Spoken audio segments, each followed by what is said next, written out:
오늘 우리에게 주신 하나님의 말씀은 사무엘상 7장 1절에서 12절의 말씀입니다. 기럇 여아림 사람들이 와서 여호와의 궤를 옮겨 산에 사는 아비나답의 집에 들여놓고 그의 아들 엘리야사를 거룩하게 구별하여 여호와의 궤를 지키게 하였더니 궤가 기럇 여아림에 들어간 날부터 20년 동안 오래 있은지라. 이스라엘 온 족속이 여호와를 사모하니라. 사무엘이 이스라엘 온 족속에게 말하여 이르되 만일 너희가 전심으로 여호와께 돌아오려거든 이방신들과 아스타롯을 너희 중에서 제거하고 너희 마음을 여호와께로 향하여 그만을 섬기라. 그리하면 너희를 블레셋 사람의 손에서 건져내시리라.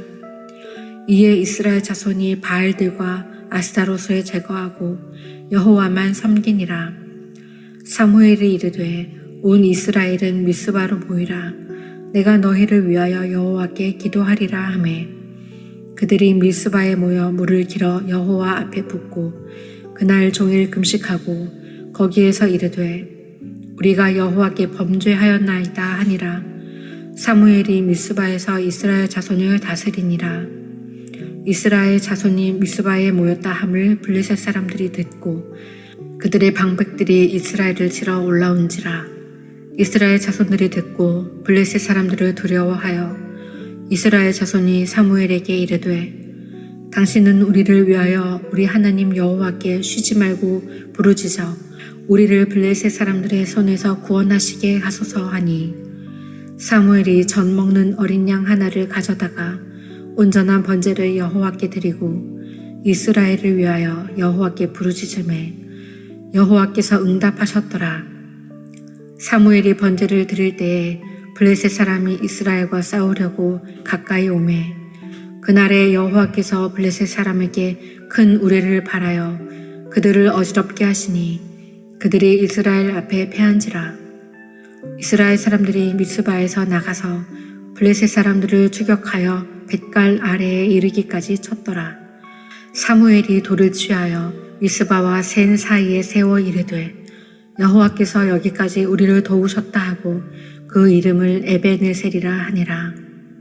아멘.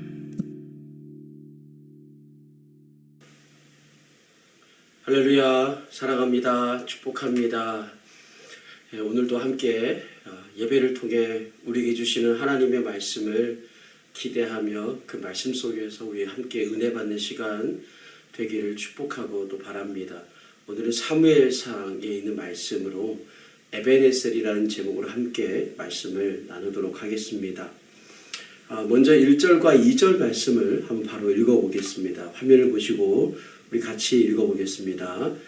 기럇 여아림 사람들이 와서 여호와의 궤를 옮겨 산에 사는 아비나답의 집에 들여놓고 그의 아들 엘리야사를 거룩하게 구별하여 여호와의 궤를 지키게 하였더니 궤가 기럇 여아림에 들어간 날부터 20년 동안 오래 있는지라.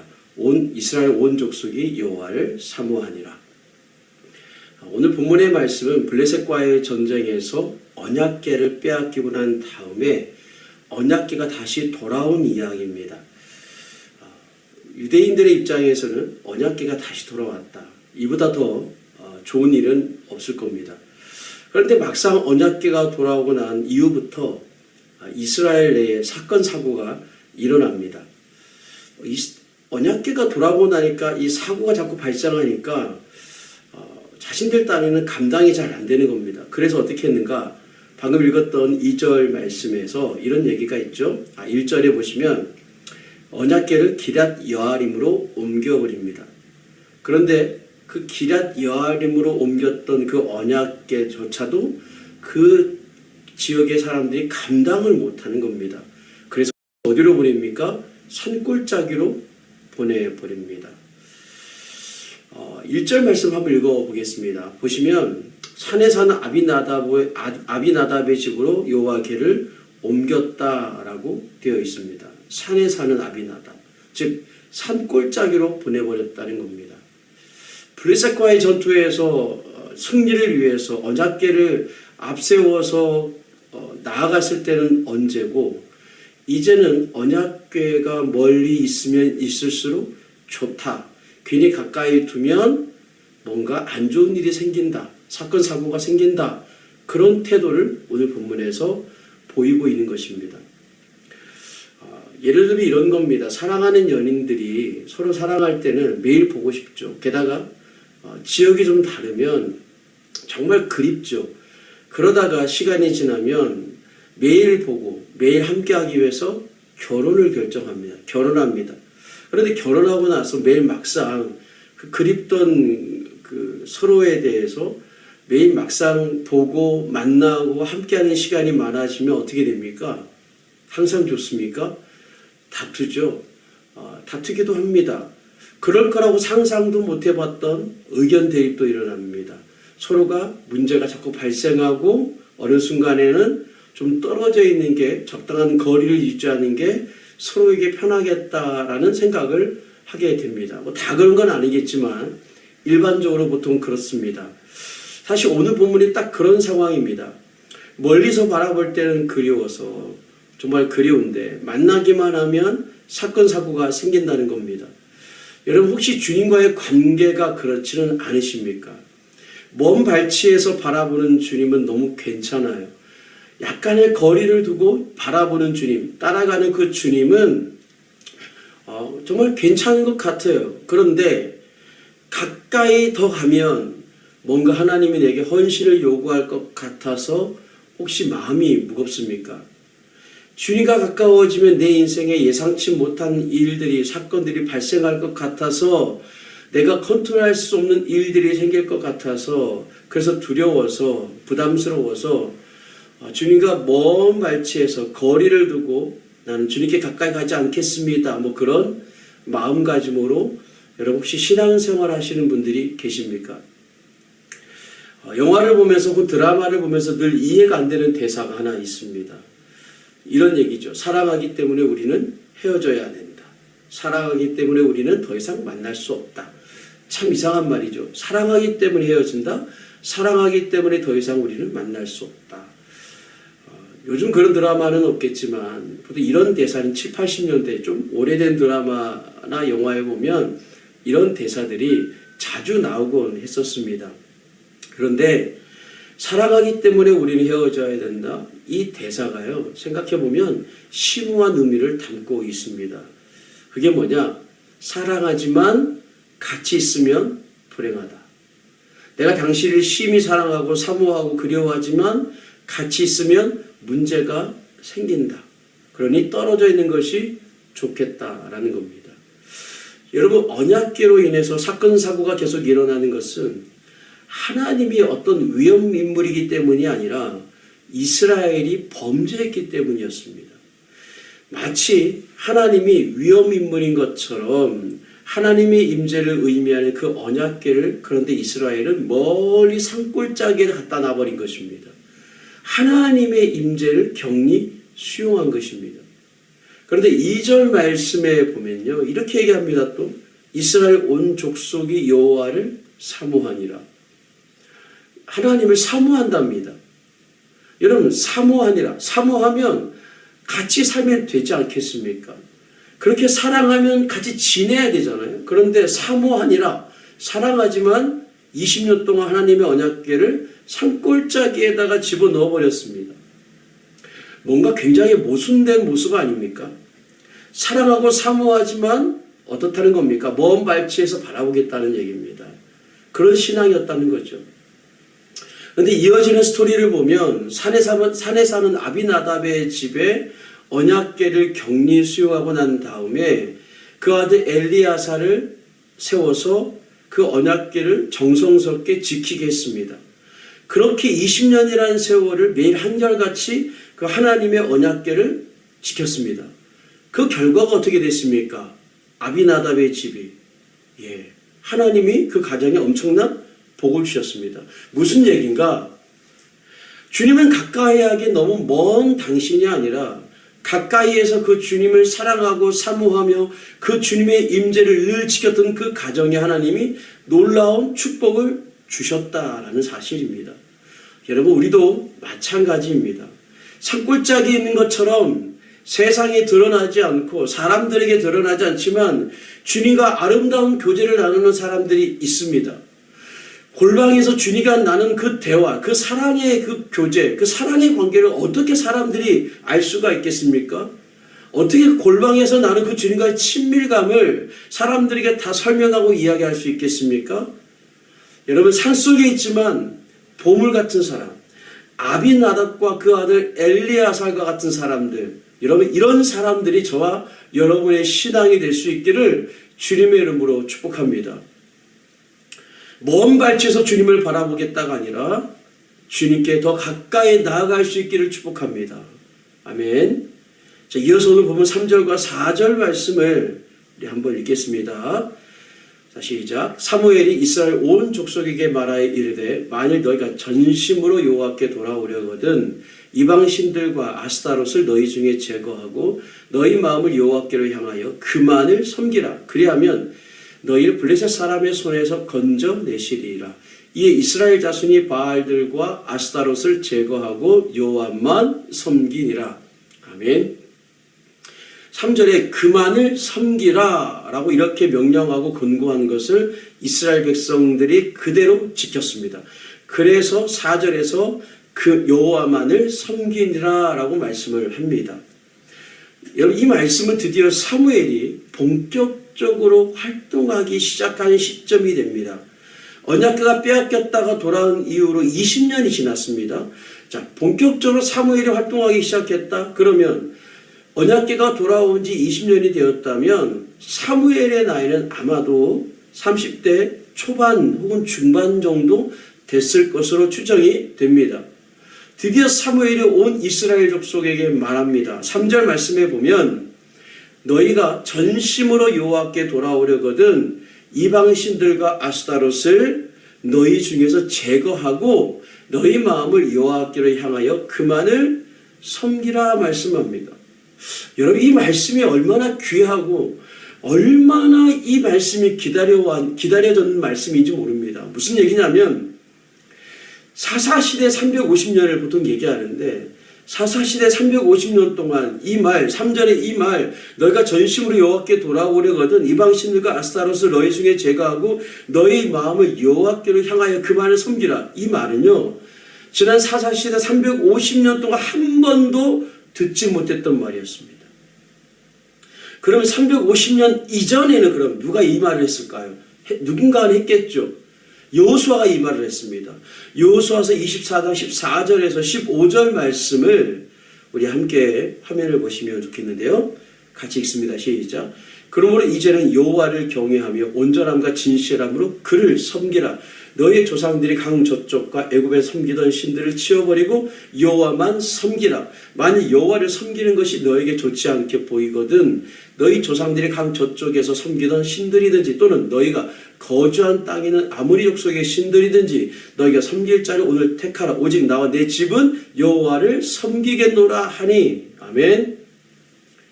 여러분, 영적 순결과 헌신을 다짐하는 이 말이 얼마나 아름다운 고백인지 모릅니다. 여러분, 관계가 아름다우려면 정말 헌신이 있어야 됩니다. 여러분, 결혼식장에서 신랑과 신부가 서로에게 고백하는 말 있지 않습니까? 내가 당신을 평생을 사랑하고 섬기겠습니다. 똑같이 서로가 그런 말을 주고받죠. 그게 결혼식이죠. 그 서약과 그 고백이 정말 감동스럽고 아름답습니다. 그러나 그 고백이 실제로 지켜질 때 정말 아름다운 것입니다. 여러분, 우리도 주님과 비슷한 이런 고백을 한 적이 있습니다. 내가 주님만을 사랑하겠습니다. 내가 주님 한 분이면 충분합니다. 내가 주님 한 분만을 바라보겠습니다. 여러분, 이 고백을 언젠가 하셨다면 이제라도 이 고백을 지킬 수 있기를 축복합니다. 당시 이스라엘의 영적 상황을 살펴보면 이스라엘이 가나안 땅에 정착하면서 그 땅의 신이었던 바알과 아스타롯, 아세라 신이라고도 하죠. 이 바알과 아스타롯을 섬기기 시작했습니다. 가나안 땅에 정착한 그 이스라엘 백성들이 바알과 아스타롯을 섬길 수밖에 없었던 것은 그게 풍요의 신이었기 때문입니다. 농사를 지어야 되거든요. 바알과 아스타롯은 풍요의 신이자 쾌락의 신이었습니다. 즉 그들이 가나안 땅에 도착하자마자 그들의 인생의 목적이 풍요와 쾌락이 되었다는 얘기입니다. 이 땅에도 돈 많이 벌고 재미있게 사는 것, 여러분 나쁜 건 아닙니다. 재미있게 살아야죠. 풍성하게 살아야죠. 돈 많이 벌어서 근데 의미 있게 쓰면 됩니다. 하지만 현세주의와 쾌락주의는 항상 하나님과 나와의 관계를 멀어지게 만듭니다. 하나님과 물질을 겸하여 섬길 수 없다고 성경은 분명하게 말씀합니다. 그러면 하나님이 이스라엘 왜 하나님 한 분만을 바라보지 않고 그렇게 가나안 이방 우상을 섬겼는가? 가끔 이런 농담 반 진담 반을 이런 말씀을 하시는 분들이 있습니다. 어떤 얘기를 하냐면 나는 아직 어려서 너무 어려서 이성을 많이 만나보지도 못하고 일찍 결혼한 분들 가운데 이런 얘기를 하죠. 나는 연애도 못 해보고 결혼했다. 나는 이 남자 저 남자 이 여자 저 여자 만나보지 못하고 너무 어려서 철없이 그냥 한 사람이랑 사랑해서 결혼해버렸다. 그래서 후회가 된다 이런 얘기를 합니다. 여러분 맞습니다. 이거 회개해야 됩니다. 이스라엘이 근데 딱 이런 모습이었습니다. 그 민족이 아주 어렸을 때 그 민족이 아직 역사 속에서 그 존재를 드러내기 전, 즉 태동하기 전에 유리방황하던 아람 민족이었을 때, 히브리 민족이었을 때 하나님이 그 민족을 선택하셨습니다. 다시 말해서 그때는 하나님 외에는 아는 신이 없었습니다. 그때는 하나님 외에는 사랑하는 이가 없었습니다. 그러니까 흔히들 말하는 것처럼 이 남자 저 남자 이 여자 저 여자 연애도 못 해보고 이스라엘이 결혼한 것입니다. 그래서 어쩌면 억울하다는 얘기입니다. 그래서 결혼한 이후에 이스라엘이 막 애인을 찾아다닙니다. 이게 이스라엘의 역사의 진행 방향이었습니다. 그래서 하나님께서 이 문제를 얼마나 이스라엘을 역사 가운데 책망을 많이 했는지 모릅니다. 너 그러면 안 돼. 제발 그러면 안 돼. 돌이켜야 돼. 돌이켜야 돼. 결국에는 그 문제로 하나님은 이스라엘을 심판하시게 됩니다. 여러분 사랑은요 헌신입니다. 사랑은 일순간의 감정이 아닙니다. 결혼은 헌신입니다. 헌신은 자신의 모든 것을 다 내어주기까지 섬기고 존경하고 사랑하는 것입니다. 헌신이 없는 결혼은 불행한 것이죠. 헌신이 없는 친구관계 역시도 그저 그런 관계일 뿐입니다. 그저 냄새나는 관계, 비린내 나는 관계죠. 헌신이 없는 관계, 친구관계는요 서로를 수단으로 여기는 관계 아니겠습니까? 내게 무엇이 유익한지 계산기에 두드린다고 해서 여러분 관계가 깊어지거나 행복해지는 것이 아닙니다. 서로가 헌신할 수 있는 관계가 되면 행복해지는 것입니다. 다 주어도 아깝지 않은 관계가 되면 행복해지는 겁니다. 여러분 하나님이 내 유일한 사랑이 되시고 내 유일한 아버지가 되시고 그분이 내 인생의 선한 목자가 되신다면 그게 진짜 여러분의 고백이고 나의 고백이라면 하나님께 가까이 다가갈 수 있기를 축복합니다. 여러분 신앙생활이 그냥 종교생활로 그치는 것이 아니라 정말 그 하나님 한 분이 내가 믿는 그 하나님, 내가 정말 신뢰한 그 하나님이 맞다면 여러분의 인생의 세월을 그냥 그렇게 버리지 마시고 하나님과 친밀한 삶을 살아가는데 노력하고 애쓸 수 있기를 주님의 이름으로 축복합니다. 하나님은 가까이 할수록 부담스럽다. 그래서 하나님과 거리 조절을 적절히 하며 살아가야 된다. 아닙니다. 하나님은 가까이 하면 가까이 할수록 아름다운 분이시고 만나면 만날수록 너무나 멋진 분이십니다. 아멘. 하나님께서 세상을 사랑하지 말라고 말씀하시는 거, 세상과 벗하며 살지 말라고 말씀하시는 거, 그거 하나님이 성격이 좀 이상하고 모간하고 까칠해서 그렇게 말씀하시는 게 결코 아닙니다. 그렇게 말씀하시는 것은 우리 인생의 우상을 제거해야 되기 때문에 그렇게 말씀하시는 겁니다. 여러분 부부관계는 제3자가 개입될 여지가 있습니까 없습니까? 없죠. 부부관계는 제3자가 개입되면 안 됩니다. 개입되는 순간 그건 이미 심각한 문제가 발생한 것입니다. 마찬가지로 하나님과 우리 사이에 더 사랑하는 존재가 개입한다는 것은 그 자체로 심각한 문제가 되는 것입니다.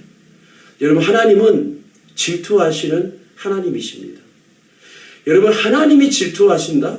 그 질투하시는 하나님이 무슨 뜻인지 아십니까? 그것은 하나님과 우리 사이에 제3자가 개입될 여지가 없다는 뜻입니다. 우리 사이에 제3자가 개입될 수 없다. 이것은요, 우리가 하고 있는 주님을 향한 우리의 사랑은 그만큼 순전하고 순결해야 된다는 뜻입니다. 나와 하나님과의 관계에서 그 누구에게도 방해받지 않는 하나님 한 분, 오직 한 분만을 사랑하는, 주님은 또 나만을 사랑하는 그런 관계가 우리의 신앙이 되어야 합니다. 할렐루야. 또 어떤 분들은 신앙생활하면서 이런 얘기를 하시는 분들도 있어요. 야, 내가 세상 즐거움을 다 누렸으면 좋았을 텐데 내가 세상 경험 제대로 해보지 못하고 나이트도 못 가보고 요즘 사람들 가는 그런 술집이나 그런 장소 가보지도 못하고 내가 주님을 너무 일찍 만나서 너무 아쉽다. 평생 그래도 내 마음대로 한번 살아보고 내가 하고 싶은 대로 다 해보고 그리고 나서 회개했으면, 그리고 나서 주님을 만났으면 좋았을 텐데 어쩌다가 내가 미리서부터 주님을 알게 됐는지 약간의 후회하는 마음으로 이런 얘기를 하게 되는 분들이 있습니다. 여러분, 그렇다면 정말 잘못 생각한 것입니다. 여러분, 임종의 순간에 예수 그리스도를 영접하는 그 일이, 여러분, 이게 쉬운 일입니까? 그냥 말로만 예수님 영접합니다. 고개 끄덕끄덕. 여러분, 하나님이 속으시는 분이십니까? 하나님은 속지 않은 분이십니다. 고개 끄덕끄덕 했다고 해서 그 사람의 중심을 모르실 분이 아니세요. 여러분, 영혼의 주인이 정말 바뀌는 거, 진정으로 영혼의 주인이 바뀌는 거는요, 굉장히 어려운 일입니다. 여러분, 이 땅의 삶을 살 때, 우리가 아직 숨쉬고 살아갈 때, 여러분, 하나님과 친밀한 삶, 하나님과 실제로 동행하는 삶을 추구하고 실제로 누리며 또 체험하며 간증하는 삶을 살아갈 수 있기를 축복합니다. 오늘 부분 5절에서 8절까지 말씀인데요. 좀 길지만 우리 같이 한번 읽어보겠습니다. 시작. 사무엘이 이르되 온 이스라엘은 미스바로 모이라. 내가 너희를 위하여 여호와께 기도하리라 하며 그들이 미스바에 모여 물을 길어 여호와 앞에 붓고 그날 종일 금식하고 거기서 이르되 우리가 여호와께 범죄하였나이다 하니라. 사무엘이 미스바에서 이스라엘 자손을 다스리니라. 이스라엘 자손이 미스바에 모였담을 블레셋 사람들이 듣고 그들의 방백들이 이스라엘 치러 올라온지라. 이스라엘 자손들이 듣고 블레셋 사람들을 두려워하여 이스라엘 자손이 사무엘에게 이르되 당신은 우리를 위하여 우리 하나님 여호와께 쉬지 말고 부르짖어 우리를 블레셋 사람들의 손에서 구원하시게 하소서 하니. 이스라엘이 어디서 모였습니까? 이스라엘 백성들이 미스바에서 모입니다. 사무엘이 미스바에 이스라엘 백성들을 소집을 한 거죠. 모여서 어떻게 합니까? 이들이 하나님께 무언가를 요구하는 것이 아니라 하나님 앞에 회개하며 금식했다고 말씀을 합니다. 다시 말하면 주께로 더 가까이 나아가겠다고 한 겁니다. 그런데 5절에서 8절 말씀을 곰곰이 묵상을 해보면 이런 생각이 듭니다. 우리가 주께 가까이 나아가면 원수도 가까이 온다. 우리가 주님께 한 걸음 더 나아가면 나아가려면 나아갈수록 원수도 대번에 그걸 알고 우리에게 다가온다. 라는 사실입니다. 여러분 10절 말씀 한번 보십시오. 10절에 보면 사무엘이 번제를 드릴 때 블레셋 사람이 이스라엘과 싸우려고 가까이 왔다고 말씀을 합니다. 여러분, 왜 블레셋이 이스라엘을 향해서 선제 공격을 했는지 아십니까? 여러분, 이스라엘은 미스바에 모여서 전쟁 준비를 하기 위해 모인 것이 아니었습니다. 회개하고 금식하기 위해 모였습니다. 근데 왜 이 블레셋이 이스라엘 백성들을 향해서 선제 공격을 하려고 했는가? 심리적인 이유를 들면 한 가지입니다. 그것은 두렵기 때문입니다. 이스라엘이 다시 일어날 것이 두렵기 때문이고 그들이 언젠가는 자신들을 향해 압도할 그날을 두려워하기 때문에, 즉 이스라엘 앞에 자신들이 패할 것을 알기 때문에 두려운 겁니다. 그런데 7절 하반절에 보시면 오히려 블레셋 사람들이 이스라엘 사람들이 블레셋 사람들을 두려워했다고 말씀을 합니다. 여러분, 사단의 전략은 딱 두 가지입니다. 하나는 거짓말이고요. 하나는 두려움입니다. 거짓말과 두려움이에요. 사단은 처음부터 끝까지 거짓말을 합니다. 그리고 그 거짓말로 두려움을 우리에게 심어줍니다. 두렵게 만듭니다. 원수는 앞으로의 상황이 어떻게 진행될지를 정확하게 알기 때문에 먼저 우리에게 두려움을 심어줍니다. 자신의 상황이 어떻게 될지를 알기 때문에 우리에게 두려움을 준다고. 여러분, 짓는 개가 무섭습니까? 짓지 않는 개가 무섭습니까? 보통 짓지 않는 개가 무섭습니다. 여러분, 사탄은요, 막 지저대는 그런 존재입니다. 여러분, 우리에게 두려움을 주는 것은 사탄이 도리어 두려워하고 있기 때문에 우리에게 두려움을 주는 줄로 믿으시기를 축복합니다. 여러분, 사탄은요, 우리의 인생에 하나님만을 주목하는 것이 두려운 겁니다. 내 인생이 예수 그리스도로 다시 일어날 것을 두려워합니다. 하나님의 사람들이 이 땅에서 연합할 것을 두려워하고요. 하나님의 사람들이 함께 모여 기도하고 회개하고 예배하는 것을 사단은 두려워합니다. 두려워하기 때문에 역으로 두려움을 줍니다. 그래서 그것을 해체시키려고 합니다. 여러분, 강하고 담대할 수 있기를 축복합니다. 여러분, 혹시 여러분의 마음에 두려움을 주는 것이 무엇입니까? 그 두려움은 누구에게서부터 시작되었습니까? 하나님이 주신 겁니까? 아니면 원수가 준 겁니까? 여러분, 하나님은 우리의 마음 가운데 너는 두려워해라, 이런 부정적인 어감으로 우리에게 말씀하신 적이 없습니다. 성경 창세기부터 시작해서 요한계시록에까지 300번 넘게 너는 두려워하지 말아라. 너는 강하고 담대하라. 내가 너를 붙잡아 주겠다. 이런 말씀을 지속적으로 하셨습니다. 그래서 결론이 어떻게 됐습니까? 하나님이 사무엘의 기도와 백성의 기도를 들으시고 큰 우레를 치셔서 블레셋 사람을 다 죽이셨습니다. 승리케 하신 거죠. 이스라엘 백성들이 전쟁하기에 모인 것이 아니었기 때문에 그들의 손에는 무기가 들려있는 것은 아니었지만 맨손으로 블레셋 사람들을 이겼습니다. 사랑하는 여러분, 우리의 손에 무기가 있어서 이기는 것이 아니라, 인생의 승리가 아니라 만군의 여호와의 이름이 있기 때문에 우리의 삶에 승리가 주어진다는 사실을 잊지 않기를 축복합니다. 오늘 보면 12절에서 14절까지 말씀을 보시면 대략 이런 얘기를 합니다. 그거 보시면 사무엘이 돌들을 취하여 미스바와 센 사이에 세워 이스라엘 여호와께서 여기까지 우리를 도우셨다고 하고 그 이름을 뭐라고 얘기합니까? 에벤 에셀이라고 말합니다. 오늘 설교 제목입니다. 에벤 에셀. 350년 사사시대를 살면서 영적으로 바닥을 치다가 회복되면서 첫 번째로 일으킨 사건이 뭐냐? 에벤 에셀입니다. 그 암흑기를 지나고 나서 하나님이 첫 번째 이스라엘 백성들 가운데 드러내신 구원의 사건을 우리는 에벤 에셀이라고 말합니다. 에벤 에셀은 도움의 돌이라는 뜻입니다. 이 돌로 기념비를 세운 이 자리까지 하나님이 우리를 여기까지 도와주셨다라는 겁니다. 하나님, 내가 여기 이렇게 서 있는 것은 하나님의 은혜입니다 라는 뜻입니다. 사도 바울은 그런 고백을 하지 않습니까? 나의 안의 것은 주님의 은혜다. 한량없는 은혜이다. 갚을 수 없는 은혜다라고 고백하는 거죠. 여러분, 그런데 이 말씀을 계속 묵상하는 가운데 하나님께서 제게 주시는 감동이 있었습니다. 그게 뭐냐면 여기까지라는 감동입니다. 내가 너희를 돕는 것은 여기까지다. 내가 너희를 돕는 것은 여기까지다. 그럼 질문이 하나 생기죠. 그러면 주님, 여기까지라는 말은 어디까지를 얘기하시는 겁니까? 하나님께서 깨닫게 하신 것은 너희가 나를 전심으로 예배할 때까지 내가 돕는 것이다. 너희가 전심으로 나를 의지하기까지 내가 돕겠다라는 겁니다.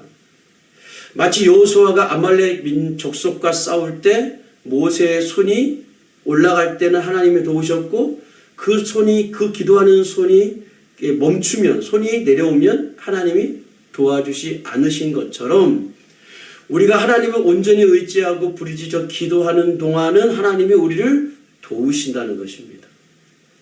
그렇다면 하나님의 사랑은 시한부 사랑이냐? 하나님이 우리를 향한 그 구원의 손길은 그러면 일시적이고 제한적이고 한계가 있는 것인가? 아닙니다, 여러분.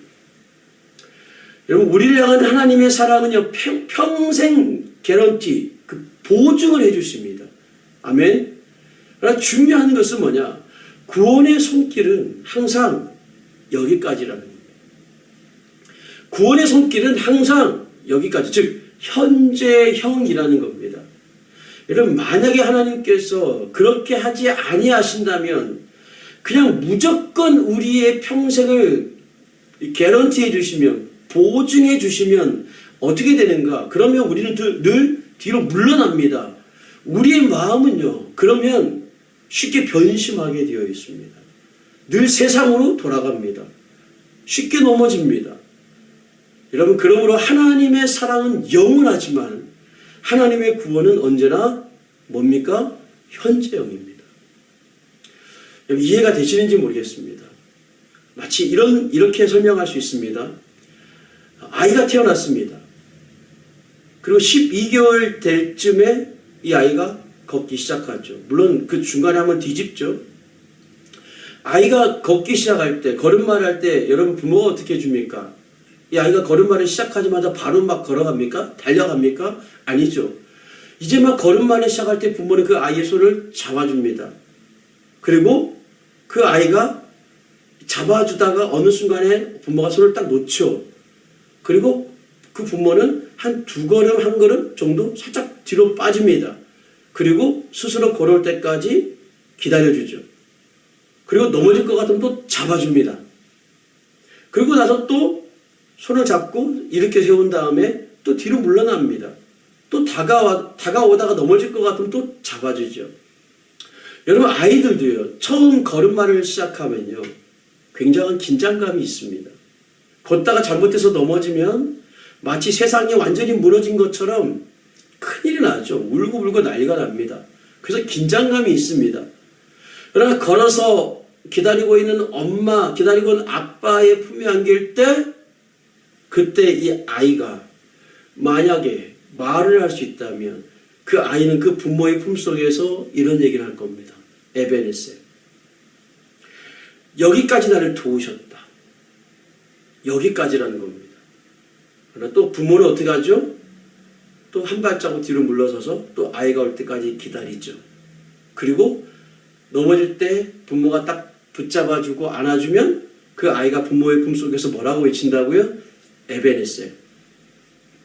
여러분, 우리의 인생에 하나님이 평생토록 사랑을 베풀어 주십니다. 그러나 하나님의 구원과 기적을 베풀어 주시는 것은 항상 늘 현재형입니다. 여기까지입니다. 그리고 또 여기까지입니다. 하나님이 그렇게 우리에게 그렇게 인도하시는 것입니다. 물론 이 걸음마를 하다 보면 이 걸음마는 세월이 지나면 터득하게 되어 있습니다. 언젠가는 걸음마를 할 필요가 없죠. 하지만 여러분, 부모의 마음은 어떻습니까? 그 자식을 향한 부모의 마음과 시선은 끊어지지 않습니다. 우리의 평생의 하나님의 사랑은 끊어지지 않습니다. 다만 우리의 마음을 새롭게 함으로 하나님 앞에 서기를 원하시기 때문에 하나님은 언제나 여기까지라고 말씀하십니다. 하나님이 인색하셔서가 아니라, 하나님이 능력이 없으셔서 아니고, 우리를 향해 하나님이 도와줄 마음이 없어서가 아닙니다. 우리의 마음이 늘 매일 매순간 하나님을 향하여 새로워져야 하기 때문에 주님은 여기까지라고 말씀하시는 겁니다. 여러분, 걱정할 것이 없습니다. 하나님이 나를 향한 선하신 마음을 품으신다면 하나님은 영원한 하나님이시기 때문에 하나님의 마음도 불변하십니다. 그러나 문제는 정작 우리 자신입니다. 하나님을 향해 결심을 하고 다짐을 했었어도 우리는 시간 속에 살아가는 존재이기 때문에 마음이 쉽게 변합니다. 변심합니다. 변질됩니다. 그래서 하나님은 우리의 인생에 긴장감을 원하시는 겁니다. Already but not yet입니다. 물론 신앙에는 긴장감이 있어야겠지만 자유함도 있어야죠. 여러분, 그러나 긴장감이 없는 자유함은요, 성경이 말하는 진리가 너희를 자유케 한다는 그 자유함과는 아무런 관계가 없습니다. 그건 방종입니다. 영적 긴장감, 그 진리 안에는 영적 긴장감이 있고 그 긴장감 속에 자유함이 있는 겁니다. 그냥 편안하기 때문에 널브러져 있으면 안 되는 겁니다. 하나님이 늘 내 곁에 계실 거라고 생각하고 내 마음대로 세상을 헤집고 다니고 육체적 만족을 채우기 위해서 막 세상을 돌아다니면 안 됩니다. 여러분, 하나님은 늘 여기까지입니다. 그리고 또 한 걸음 마음을 새롭게 하는 것입니다.